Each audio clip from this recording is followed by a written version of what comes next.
Nobody becomes wealthy by accident, and the people who build real, lasting wealth rarely explain how they actually did it. Not because it's magic, not because it's luck, but because the real rules don't sound glamorous. Today, we're breaking down the hidden rules the rich don't talk about, the mental frameworks, decision filters, and financial behaviors that quietly separate the wealthy from everyone else. This isn't motivation, this is strategy. Most people are trained to chase income. Higher salary, more overtime, better bonuses. But wealthy individuals focus on ownership. Instead of asking, how can I earn more? They ask, what can I own that earns for me? Ownership means equity. Equity in businesses, equity in real estate, equity in intellectual property, equity in systems that operate without their constant presence. Income requires time. Ownership builds leverage. This is why someone earning $150,000 a year can still feel financially stuck, while someone earning less but owning appreciating assets builds long-term wealth.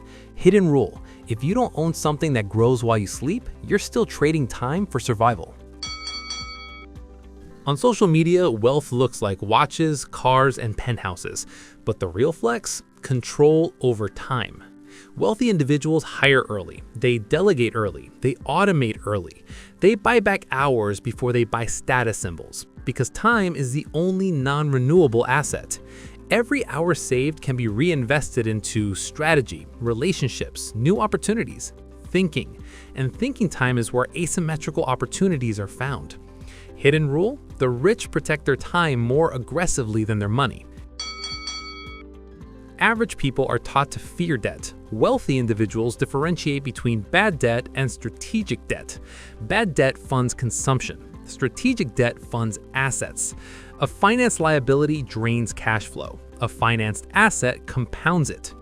The wealthy understand leverage, not recklessly but deliberately. They calculate downside. They evaluate risk-adjusted returns.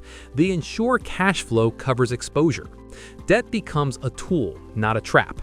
Hidden rule: avoiding all debt is not wealth strategy. Understanding leverage is. And also subscribe if you want to see what $1 million, $10 million, and $100 million actually feel like. See you in next video.